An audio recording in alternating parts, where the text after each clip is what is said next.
تشریف فرما ہیں، وہ آپ کو اس کے بعد اپنا کلام مزید سنائیں گے۔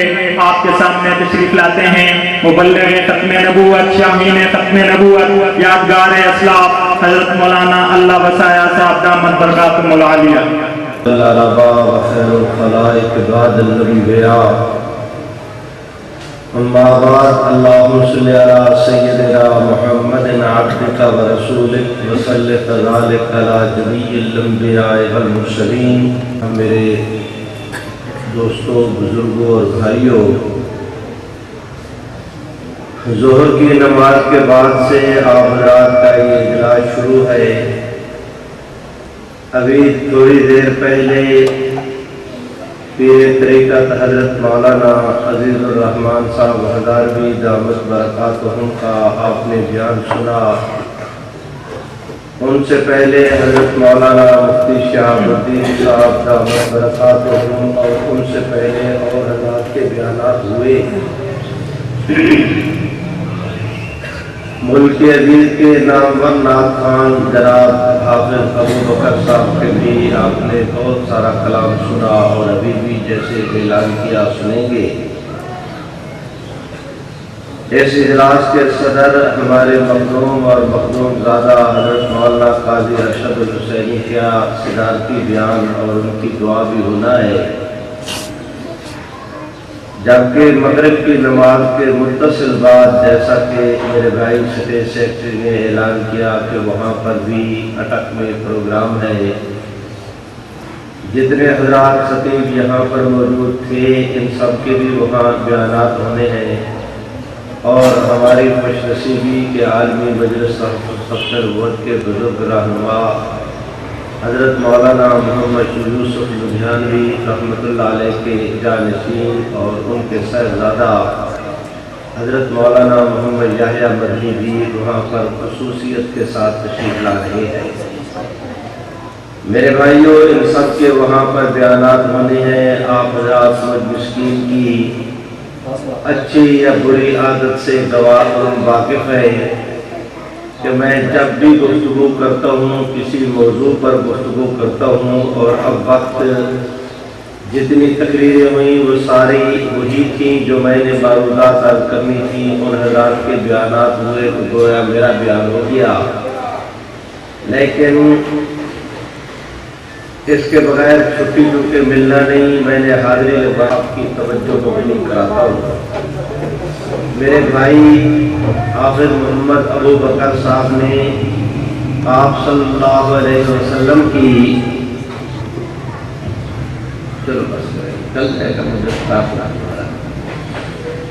حضرت حافظ محمد ابو بکر صاحب نے آپ صلی اللہ علیہ وسلم کی منقبت بیان کرتے ہوئے یہ ارشاد فرمایا کہ اول بھی وہی ہے، آخر بھی وہی ہے۔ بس میں اسی کو لے کر اپنی گفتگو کا آغاز کرتا ہوں۔ میرے بھائیوں، قرآن مجید میں حضرت سیدنا عیسیٰ علیہ السلام کے متعلق کہا گیا کہ ان مثل عیسیٰ عند اللہ کمثل آدم۔ اس کے تحت میں حضرت علامہ ابن قیم رحمۃ اللہ علیہ نے ایک بہت خوبصورت بات لکھی ہے، وہی آج کے دیتا ہوں۔ حضرت علامہ ابن قیم فرماتے ہیں کہ ایک آدمی جس نے دائرہ بنانا ہو،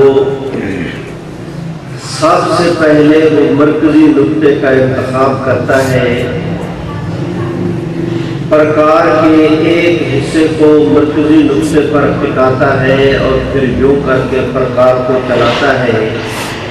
جب پرکار پورا چکر کاٹنے کے بعد دائرے کے پہلے سرے کے ساتھ دائرے کا دوسرا سرا مل جائے تو کہتے ہیں دائرہ مکمل ہو گیا۔ حضرت علامہ ابن قیم رحمہ اللہ فرماتے ہیں کہ دائرہ نبوت کا پہلا سرا حضرت آدم ہے، اور دائرہ نبوت کا دوسرا سرا حضرت عیسیٰ علیہ السلام۔ چونکہ وہ بھی دائرے کا ایک سرا، چونکہ وہ بھی دائرے کا دوسرا سرا، اس لیے قرآن نے کہا کہ ان مثل عیسیٰ عند اللہ کا مثل آدم۔ قرآن نے کہ عیسیٰ علیہ السلام کی مثال ہمارے ہاں آدم علیہ السلام جیسی۔ وجوہ مماثلت آپ حضرات دیکھیں، آدم علیہ السلام کو بھی اللہ نے بغیر ماں باپ کے پیدا کیا، عیسیٰ علیہ السلام کو بھی اللہ نے بغیر باپ کے پیدا کیا۔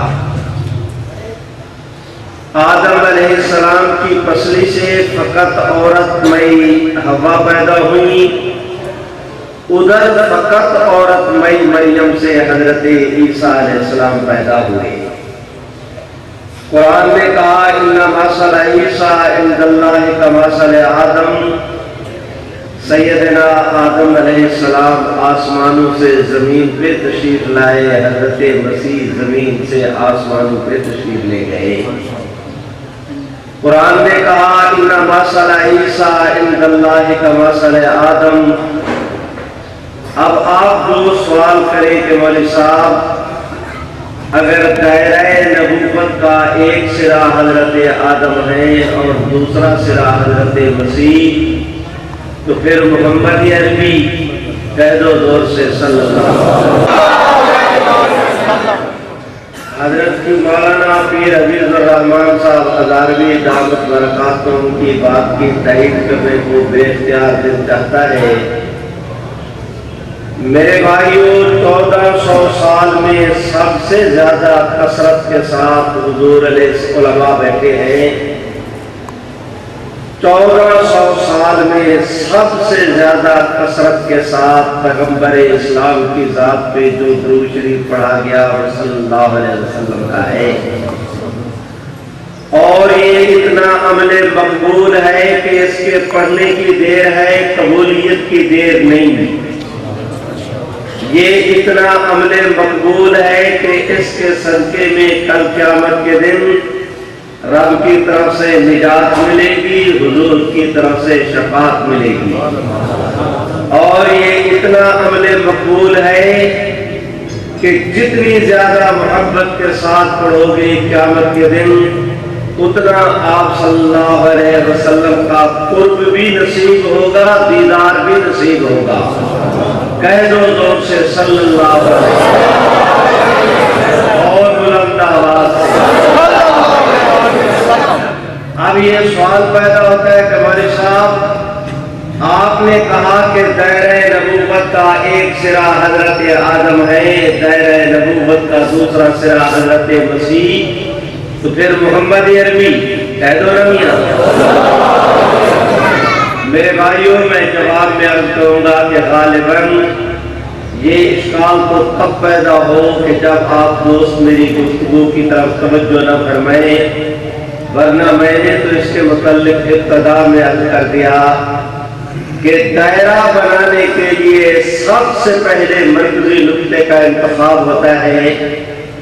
جب تک مرکزی نقطہ نہ ہو، نہ پرکار ٹکتی ہے، نہ لکیر ٹکتی ہے، نہ دائرہ بنتا ہے۔ وہ مرکزی نقطہ محمد عربی کی ذات ہے۔ میرے بھائیوں، سمجھے بھی ہو میں نے کیا کہا؟ میں نے یہ عرض کی اگر حضور نہ ہوتے تو کچھ نہ ہوتا، نہ آدم ہوتے، نہ مسیح ہوتے، نہ زمین ہوتی، نہ زمان ہوتے۔ اگر حضور نہ ہوتے تو کچھ نہ ہوتے۔ اس بات سے اتنی بات تو متعین ہو گئی کہ اللہ رب العزت نے نبوت کا جو نقشہ، نبوت کا جو دائرہ کھینچا، اس کا مرکزی نقطہ محمد عربی کی ذات ہے۔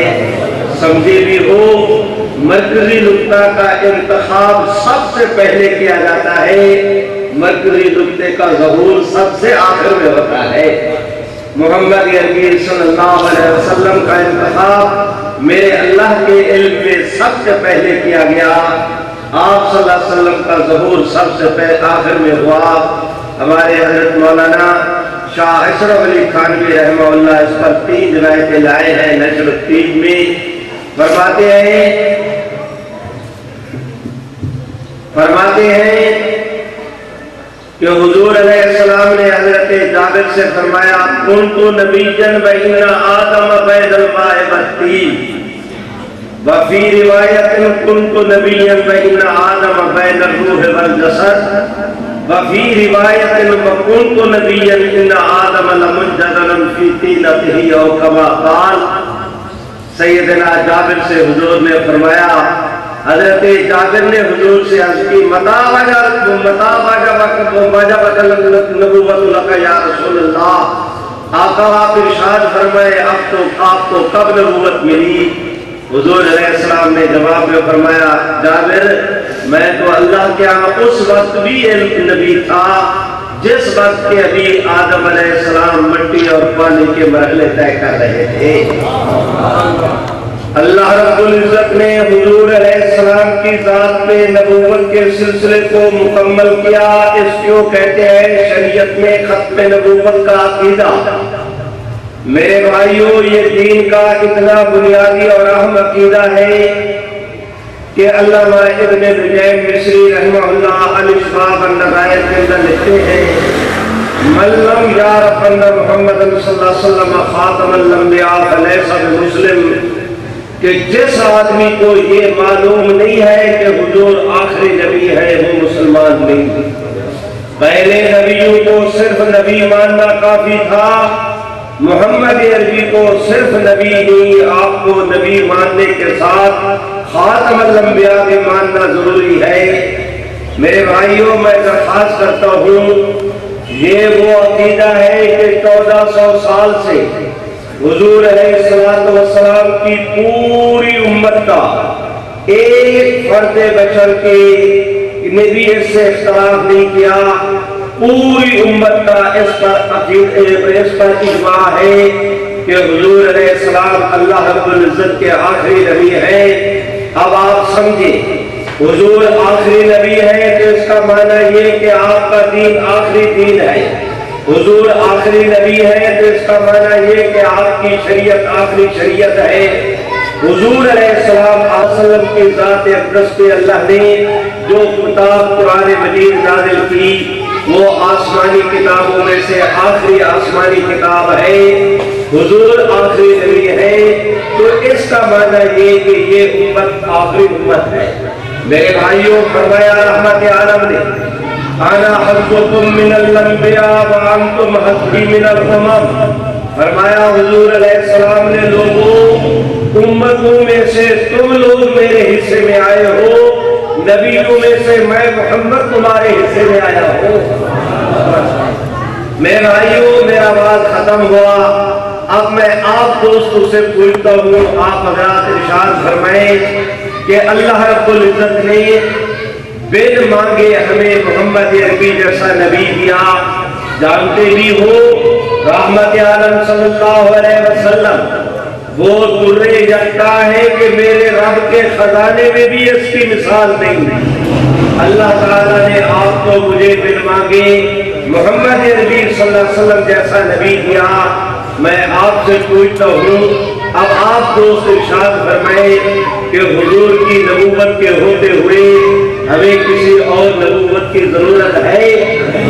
جو کہتے ہیں نہیں وہ زور کے ساتھ کہیں تیری ضرورت نہیں اور سبھی کو نہیں تو پھر سارے کہیں زور کے ساتھ کہیں کہ حضور کی نبوت کے ہوتے ہوئے ہمیں کسی اور نبوت کی ضرورت نہیں۔ بولو ضرورت یہی معنی ہے رضیت باللہ ربًا وبالاسلام دینا وبمحمد النبی عطا کہ ہمارے لیے محمد عربی کافی ہے۔ میرے بھائیوں میں درخواست کرتا ہوں 1400 سال سے آپ کی امت کا عقیدہ ہے کہ حضور علیہ السلام کے بعد جو شخص نبوت کا دعویٰ کرے وہ اور اس کے ماننے والوں کا اسلام اور اہل اسلام کے ساتھ کوئی تعلق نہیں۔ چنانچہ امت کی تاریخ گواہ ہے کہ جب کبھی کسی شخص نے نبوت کو حضور علیہ السلام کے بعد جب بھی کبھی کسی شخص نے نبوت کا دعویٰ کیا ایک منٹ ضائع کیے بغیر امت نے اس کے متعلق یہ موقع اختیار کیا کہ دعویٰ نبوت بعد نبینا کفر بالاجماع کہ حضور کے بعد جو نبوت کا دعویٰ کرے وہ کافر ہے۔ آپ بھی مل کے کہہ دیں کہ حضور کے بعد جو نبوت کا دعویٰ کرے وہ کون ہے؟ آپ صلی اللہ علیہ وسلم کے بات کرے اگر یمامہ کا مسیلمہ کذاب نبوت کا دعویٰ تو زور سے بولو کون؟ آپ کے بات کرے اگر سنا کا اسود انسی نبوت کا دعویٰ تو بولو کون؟ آپ کے بات کرے اگر ایران کا بہاءاللہ نبوت کا دعویٰ تو بولو کون؟ آپ صلی اللہ علیہ وسلم کے بات کرے اگر قادیان کا قذاب غلام قادیانی نبوت کا دعویٰ تو زور سے بولو کون؟ میرے بھائیوں، قادیانیت کسی مذہب اور عقیدے کا نام نہیں، قادیانیت نام ہے محمد عربی کی دشمنی کا۔ مرزا قادیانی نے بہت سارے الٹے پلٹے دعوے کیے، خدا ہونے کا، نبی ہونے کا، رسول ہونے کا، مہدی اور مسیح ہونے کا، مرد اور عورت ہونے کا، کرشن ہونے کا، رودا گوپال ہونے کا، مٹی کا کیڑا ہونے کا، پتہ نہیں کیا کچھ اس نے جھوٹے الٹے پلٹے نبوت کے دعوے کیے۔ دیگر دعوی کے علاوہ مرزا قادیانی کا ایک دعویٰ یہ تھا کہ میں محمد الرسول اللہ ہوں۔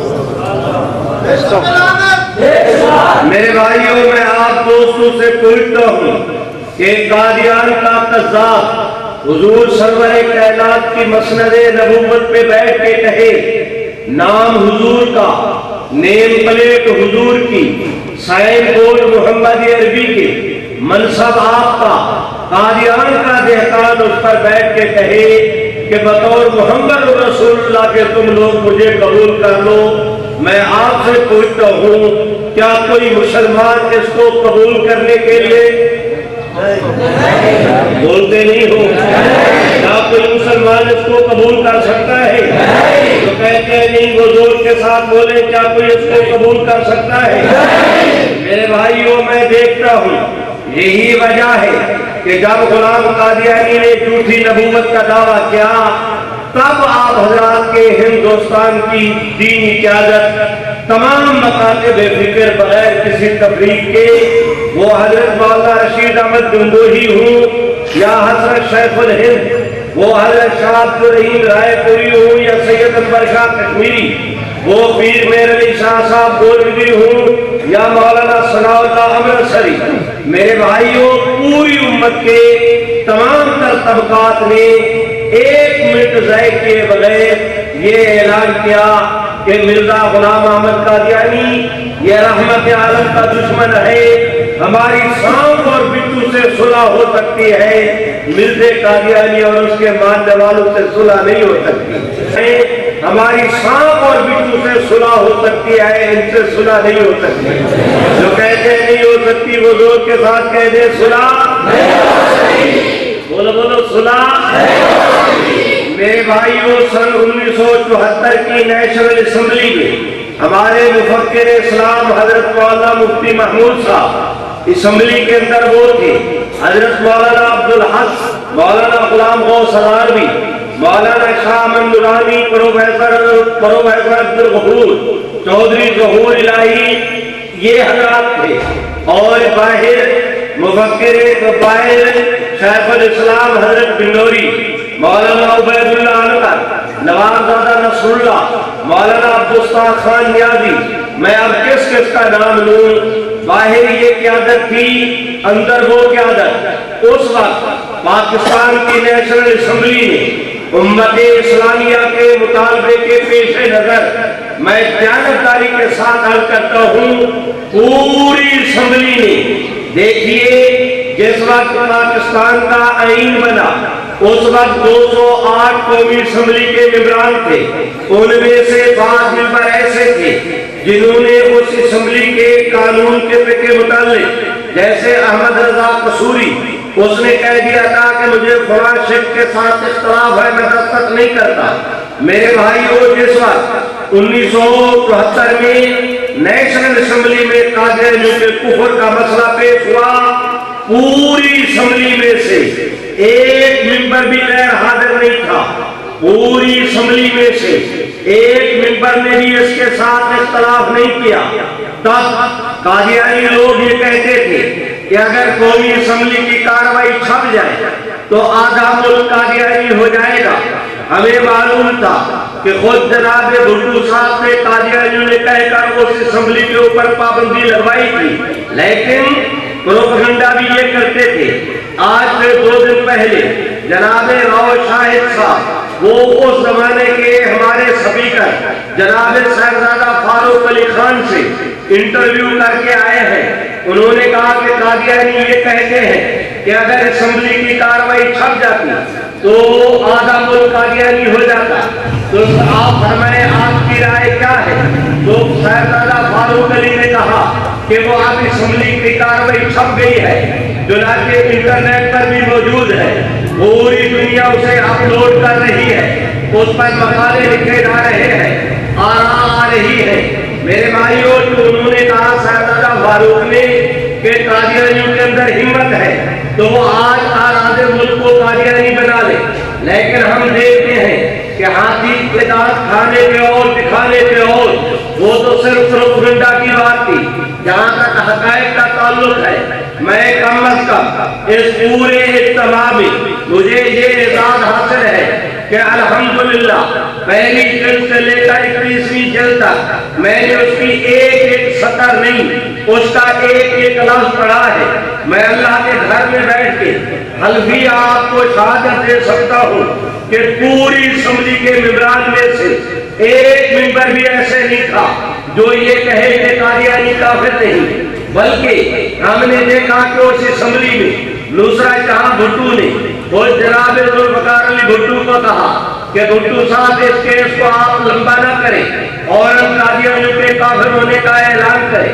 مفتی محمود صاحب کے ساتھ مذاکرات میں جناب بھٹو صاحب نے کہا مفتی صاحب 3 مہینے ہو گئے، پورا ملک جام ہے، آپ ہمیں کوئی اور بھی کام کرنے دیں گے یا نہیں؟ مفتی محمود صاحب نے کہا بھٹو صاحب میں آپ سے پوچھتا ہوں، جو آپ جواب سوچ کر دیں، جو آپ جواب دیں گے میں پریس کے نمائندوں کو بھی بتاؤں گا۔ میں آپ سے پوچھتا ہوں کہ مرزا قادیانی اور اس کے ماننے والے کون ہیں، آپ کا کیا عقیدہ ہے؟ تو بھٹو صاحب نے جواب کے اندر کہا کہ مفتی صاحب قادیانی کو تو میں کافر سمجھتا ہوں۔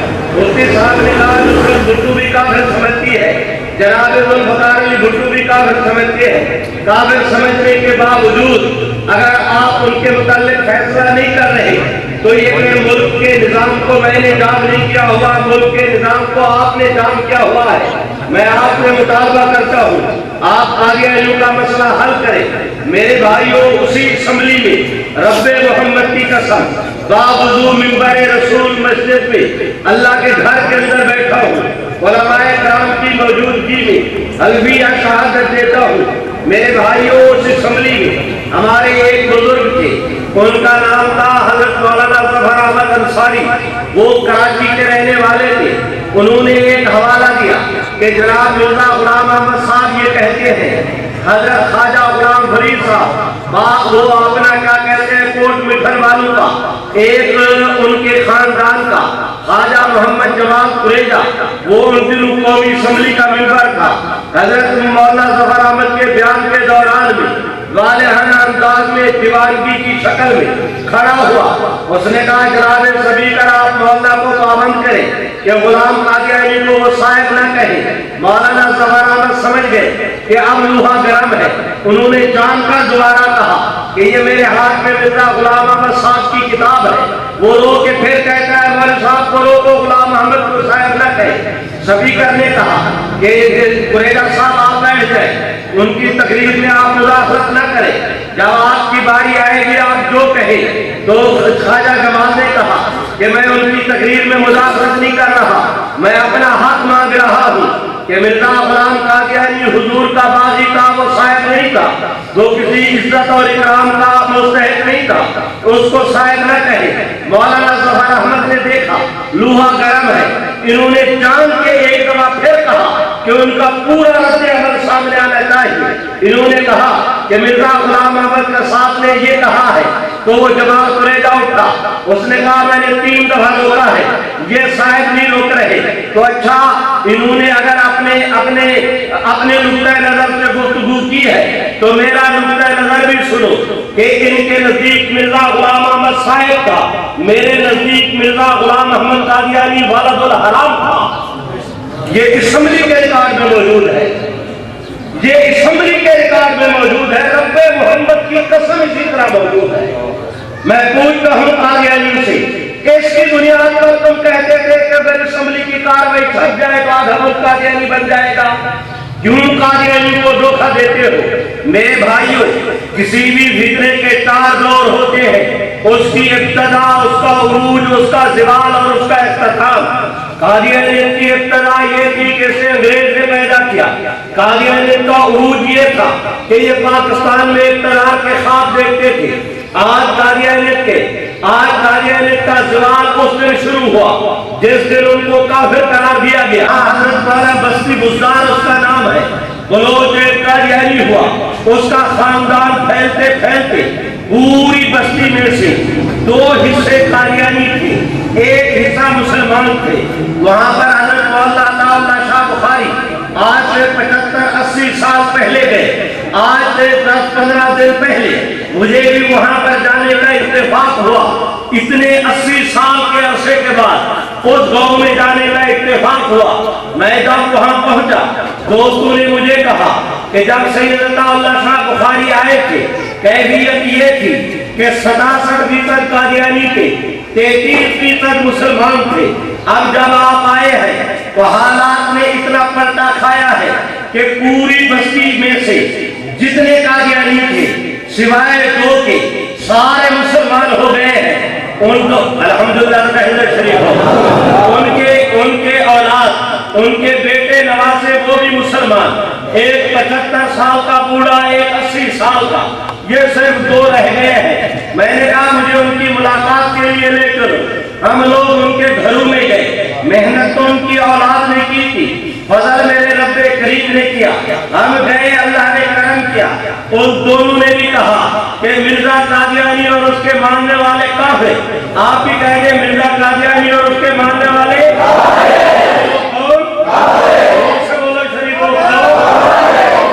رب کے کرم کو دیکھو کہ اس دن اللہ نے ایسا کرم کیا، یا اس بستی کے 2 حصے قادیانی تھے، یا وہاں پہ قادیانیت نام کا کوئی جانور نہیں رہا، پوری بستی فتنہ قادیانیت سے پاک ہو گئی۔ میرے بھائیوں، میں بات کرتا ہوں وہاں پر اس کو کیا کہتے ہیں، وہ اپنا انڈونیشیا کی، وہاں پر کل قادیانی آج پوری دنیا میں انڈونیشیا تمام اسلامی ملکوں کا سب سے بڑا اسلامی ملک ہے، لیکن وہاں پر پورے جزائر میں کل قادیانیوں کی تعداد صرف 4000۔ اللہ کے کرم کو دیکھیں کہ 4000 میں سے بھی 400 قادیانی مسلمان ہو چکے ہیں۔ ایک مجلس میں 35، کسی میں 36، کسی میں 40، دن رات ماحول بدل رہا ہے۔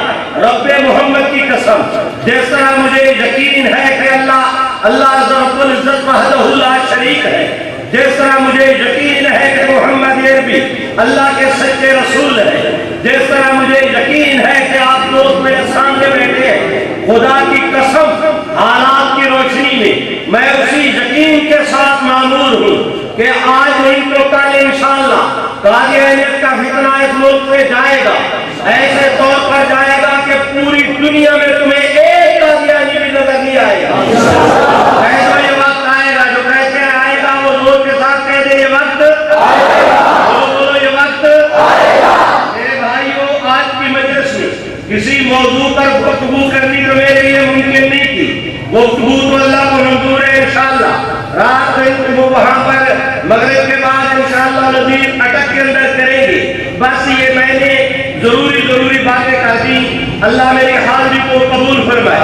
مجھے خوشی ہے سمر کی کہ یہ مسجد ہمارے حضرت مولانا مرحوم جو اس مسجد کے بانی تھے، انہوں نے اس کام کی یہاں پہ داغ میں رکھی، ان کے صاحبزادے اس کام کو سنبھال رہے ہیں۔ حضرت قاضی صاحب ان کے گرامی قدر رفاقہ ان کی سرپرستی کر رہے ہیں، ہم 100% ان کے ساتھ ہیں، اور انشاءاللہ آپ حضرات کی یہ جد و جہد صرف اس علاقے میں نہیں، انشاءاللہ پورے اٹک میں قادیانیت کے خاتمے کا سبب بنے گی انشاءاللہ۔ ایک بات عرض کیے بغیر چارہ نہیں،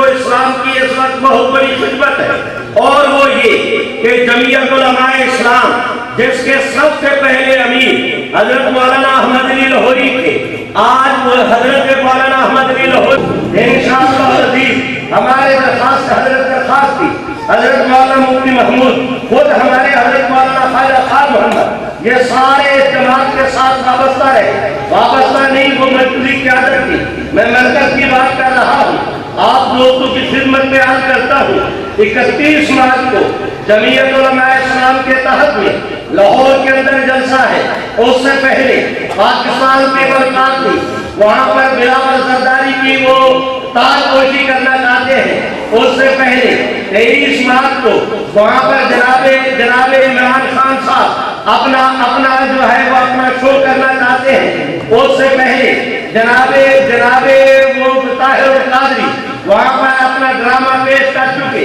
اب انشاءاللہ میں آپ کی خدمت میں عرض کرتا ہوں کہ انشاءاللہ ان سب کے آخر میں یہ جمعیت علماء کے تحت میں انشاءاللہ العزیز 31 مارچ کو لاہور کے اندر کانفرنس ہوگی، اسلام زندہ باد کانفرنس، اور مسائل میں تو اختلاف ہو سکتا ہے، اسلام میں تو کوئی اختلاف نہیں، کیا توقع رکھوں کہ آپ دوست اس میں شریک ہوں گے؟